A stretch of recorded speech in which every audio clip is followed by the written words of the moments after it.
नमस्कार, आप देख रहे हैं हमारा बिहार। उच्च शिक्षा प्राप्त करने के बाद वैज्ञानिक होने के साथ साथ बड़े प्रतिष्ठान में पढ़ाकर कितने छात्रों को डॉक्टर इंजीनियर बनाने वाले शिक्षक शिवबोधन साहू ने कभी सोचा भी नहीं था कि आने वाले दिनों में उनकी मंजिल समाज सेवा पर आ टिकेगी। तभी तो शिवबोधन अपनी पारिवारिक और सामाजिक उत्तरदायित्वों की पूर्ति करने के साथ ही वैसे लोगों का जीवन सजाने और संवारने में जुटे हैं जो गरीब और अज्ञान के अंधेरे में जीवन को धकेल रहे हैं। जी हाँ, शिवबोधन साहू लाखों की नौकरी छोड़ समाज सेवा को अपनी मंजिल बना लिए हैं। तभी तो जाले विधानसभा क्षेत्र के रहने वाले शिवबोधन अपने क्षेत्र के कई गरीब असहाय लोगों को गरीबी के दलदल से निकालकर उनके जीवन में बेहतर स्वास्थ्य और शिक्षा फैला रहे हैं। नमस्कार, स्वागत है आपका हमारे चैनल में। आज मैं एक ऐसी पर्सनालिटी को लेकर आया हूँ जो दिल्ली में रहकर पढ़ने और पढ़ाने का काम करते थे और भारत के सबसे अच्छे और पुराने इंस्टीट्यूट में वो पढ़ाते थे और कितनों को डॉक्टर और इंजीनियर बना चुके हैं। लेकिन अपना सब कुछ दांव पे लगा दिया, लाखों की सैलरी, आराम, गाड़ी छोड़ करके ये अपने क्षेत्र में आ गए और लोगों के कल्याण की बात करने लगे, वहाँ के गरीबों की शिक्षा की बात करने लगे, उसके स्वास्थ्य की बात करने लगे। और जब यहाँ अपने क्षेत्र में मधुबनी, इनका जो क्षेत्र है, संसदीय क्षेत्र है, वहाँ से ये हैं, जाले विधानसभा क्षेत्र के रहने वाले हैं और इनका नाम है शिवबोधन साहू जी। तो इन्होंने स्वास्थ्य की जो स्थिति देखी, शिक्षा की जो स्थिति देखी, तो अंदर से ये विचलित हो गए और इन्होंने सोचा कि राजनीति में को अब ऐसे छोड़ा नहीं जा सकता, इसमें अब एंट्री पढ़े लिखे लोगों की होनी चाहिए। और इन्होंने मान लिया कि हमको राजनीति में आना है और ये जो समस्याएं हैं, इनके क्षेत्र की समस्याएं हैं, उनका समाधान निकालना है, उस पर काम करना है। तो आज मेरे साथ बैठे हैं शिवबोधन साहू, शिव कुमार जी। आपका बहुत बहुत स्वागत सर। बहुत बहुत धन्यवाद सर। सर, इतनी अच्छी आराम की नौकरी, आकाश में एसी में बैठ के पढ़ाते थे, डॉक्टर इंजीनियर बनाते थे, कार से चलते थे, ये क्या हो गया कि आप अपने क्षेत्र में आ गए? स्वास्थ्य, शिक्षा, इन सबों पर काम करने लगे, धूप में दौड़ने लगे, क्या मकसद क्या है आपका? देखिए, मैं बहुत ही गरीबी से पला बढ़ा हूँ और मेरे अंदर में एक दर्द भरा है कि जिस गरीबी से पढ़ के आगे बढ़ा हूँ और जो आज के लोग हैं, हम लाखों में जो कमाते हैं, लेकिन यहाँ के लोग के लिए 20,000 का मंथली कमाना बहुत मुश्किल काम है। हमें लग रहा है कि अगर मेरी नौकरी जाएगी और इसके लिए अगर लाखों लोग को अगर फायदा हो जाए तो ये करना चाहिए हमें।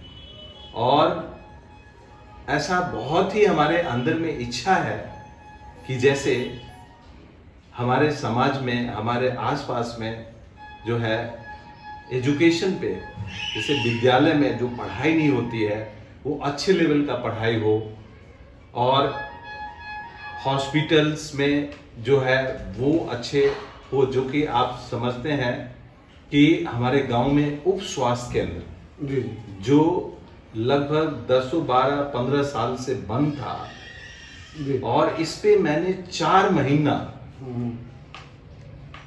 Darbhanga CS civil surgeon, Patna civil surgeon, Vikas Bhawan में मंगल पांडे जी को मैंने एप्लीकेशन दिया, चीफ मिनिस्टर सर से मिला, हुकुमदेव नारायण यादव जी से मिला और तब जाके इसमें जो है लोगों को लगा कि अब जो है ना इस पे जरूर ध्यान देना चाहिए।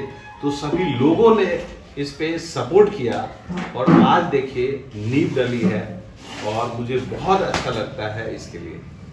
चलिए, आपको पता है मधुबनी जो आपका संसदीय क्षेत्र बहुत बड़ा है और अब 1-2 की बात करें, यह हजारों जो स्वास्थ्य केंद्र है, केवटी से उठा करके कमतौल और जाले तक जाए, शिक्षा की जो स्थिति है। और जो सबसे बड़ी बात है कि राजनीति में आप जैसे लोग की जो एंट्री हो रही है, जनता आपको कितना पसंद करेगी? क्या कि आपको तो राजनीति करने आता नहीं होगा, आपको तो काम करने आता है। देखिए, राजनीति करने, हम वैसा राजनीति करना भी नहीं चाहते, क्योंकि आप जानते होंगे कि अगर हम लोग अगर नहीं आएंगे, हमारे जैसे लोग अगर नहीं आएंगे, तो जिसको नॉलेज नहीं है वो इस राजनीति करेंगे और हम लोग को उसके अंदर में रहना पड़ेगा। तो मैं ये कह रहा हूं कि आप समझ सकते हैं कि एक बंदर जो बगीचा को बर्बाद कर सकता है, तो यहाँ नेताओं जो आप जानते हैं कि ऐसे बंदर की तरह लोगों हैं जो पद पे बैठे हैं, तो आप समझ सकते हैं कि पूरे बिहार को बर्बाद करने पे लगा हुआ है। जैसे आप कह सकते हैं कि हमारा बिहार गरीबी में सबसे नीचे से पहला है, साक्षरता में सबसे नीचे से पहला है, पर कैपिटा इनकम की बात करें उसमें तो 1950 में 204 बिहार का था, पूरे भारत का 265 था। और जी जैसे 2019 की बात कर रहा हूं, 19 की बात कर रहा हूं, तो उसमें 43,800 हुआ जी। और पूरे भारत का 1,26,000, जो 3 गुना के आसपास है। तो आप ये देख सकते हैं बिहार थोड़ा थोड़ा आगे बढ़ रहा है, लेकिन पूरे भारत कितना आगे बढ़ रहा है। क्यों? यहाँ पे जेलसी का भावना आप देखेंगे कि लोग ना, मैं तो ये कहना चाहूंगा, एक दूसरे की तरक्की से जलते हैं। हाँ, जलते हैं और सहयोग नहीं करते हैं। तो सब आपके लिए ये भी तो एक चैलेंज हो जाएगा कि ये जो मेंटालिटी बनी है, ये जो सोच उभरी है, उससे भी, उस पर भी काम किया जाए और लोगों को समझाया जाए अपनी तरक्की देखो, दूसरा अगर बढ़ रहा है तो उसको सहयोग करो, इसको भी डेवलप करेंगे। जरूर, मैं इसके लिए मैंने लगभग 12 से 13 गांव में एक सफाई अभियान, नाली साफ करना, इस तरह का हमने प्रोग्राम किया था और लगभग ये 3 से 4 महीना चला। इसमें हम लोग क्या किए थे कि किसी के दूसरे घर के सामने अगर सफाई करते हैं तो उसके अंदर में थोड़ा फीलिंग होता है कि ये आदमी हमारे घर के आगे क्यों साफ कर रहा है, इसमें क्या है। तो उसको वो समझाना चाहते हैं कि जो आदमी अगर हमारे घर के सामने साफ कर रहा है तो उससे उसको लगता है, अभी आप देख सकते हैं कि इतना है कि अपने घर के सामने साफ कर ले, थोड़ा सा गंदा रहेगा ना तो उधर भी नहीं साफ करेगा लोग। तो ये दिखाना चाहते थे कि सब लोग मिलके और समाज को आगे बढ़ाने का प्रयास करेंगे। तो थोड़ा सा हम ये समझते हैं कि हम 100% नहीं कन्वर्ट कर सकते, लेकिन इसको अगर मैं पहले 20%, 10% भी चेंज कर पाए तो हमारे लिए सफलता है। और धीरे धीरे चुनाव लड़ेगा। देखिए, चुनाव पहले तो हमारा प्लान तो नहीं था कि चुनाव लड़ने के लिए मैं आया था, तो पहले सफाई अभियान ये सब कर रहे थे, लेकिन जब मीटिंग में आते थे मैंने खुद से सभी को अरेंज किया और लोगों को बुलाया मीटिंग में। तो लोग का कहना था कि कुछ मिलने वाला है क्या, ये सोच रहे थे कि कुछ मिलेगा यहाँ पे मीटिंग में आने से।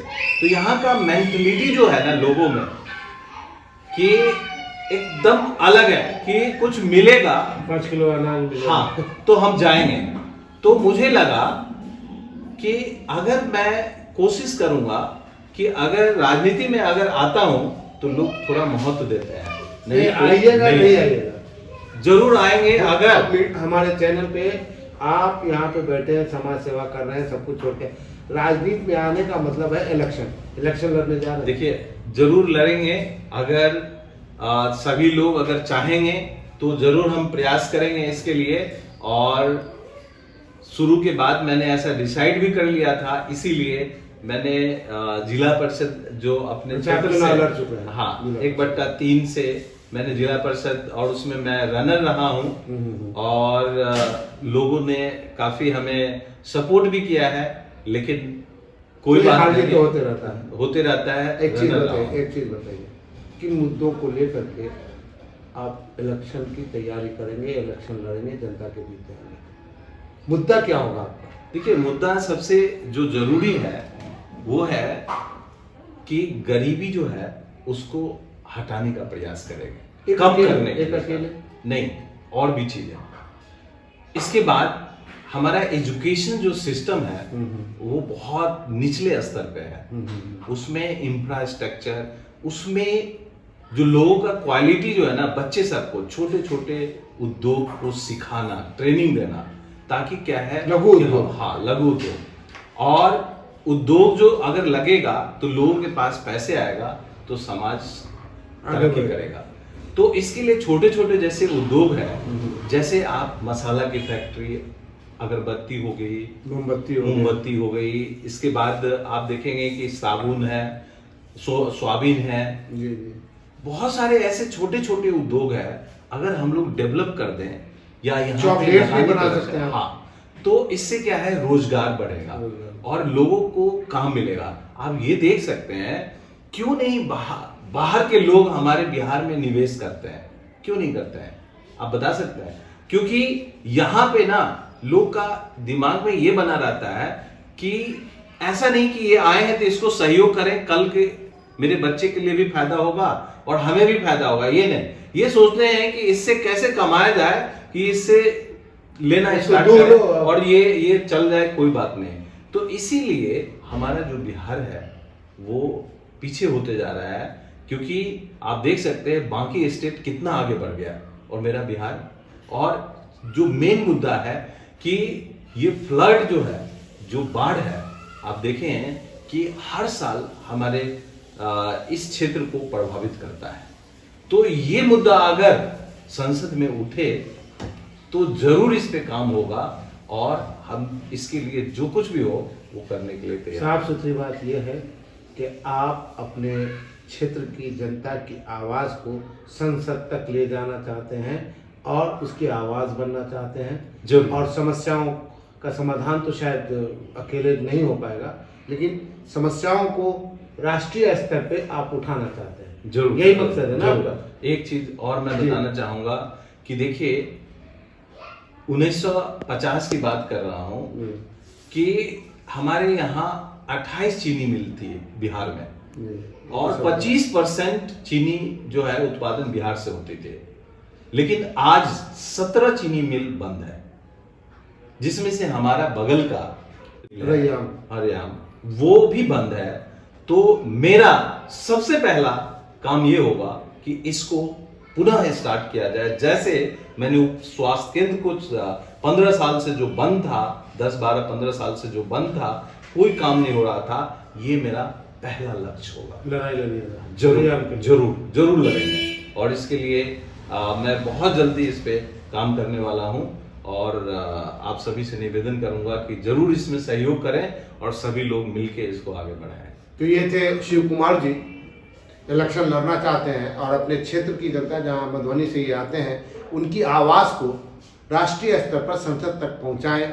और इनका जो सबसे बड़ा जो पहला मुद्दा होगा, पहली जो इनकी लड़ाई शुरू होगी रैयाम शुगर मिल से होगी, ताकि वो जो बंद चीनी मिल है उसका उत्थान हो, वो फिर से शुरू हो और मिथिला के लोगों को रोजगार मिले, रोजगार का सृजन हो। आपका बहुत बहुत धन्यवाद।